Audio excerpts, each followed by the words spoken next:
5 عطور صيفية جميلة جدا وغير متداولة والقليل اللي يتكلم عنها. يلا معاي.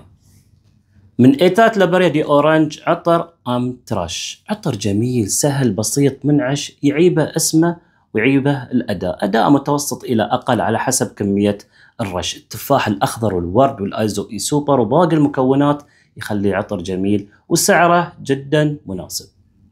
من الدار روم 1015 عطر سونيك فلاور، عطر جميل يوم يتمكس السوسن مع الياسمين مع قاعدة مسكية خشبية من أخشاب الكشمير. طبعا افتتاحية بذور الجزر والفلفل الوردي، ينفع رجالي وينفع نسائي. من سلفاتور برغامو وومو الأوربن فيل، هالعطر وايد جميل وكذا مرة من المتابعين يكلموني انهم شروه عمياني والعطر في غاية الروعة، أداء متوسط لكن عطر جدا جميل ومميز، لازم تجربونه.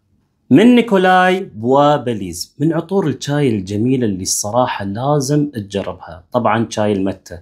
العطر فيه افتتاحية البرغموت والأمبريت وفيه الأسمنتوس، وايد واضح الأسمنتوس في الافتتاحية، وتدرج الريحة مع الورد والقرنفل. الهيل راح يكون بعد واضح، ويكون في القاعدة قاعدة خشبية من أخشاب القاية، وفيه الإنجيل الهند وفيه البلوط وفيه عشب المتة أو شاي المتة. جميل، أداء متوسط لكن كعطر عطر وايد حلو.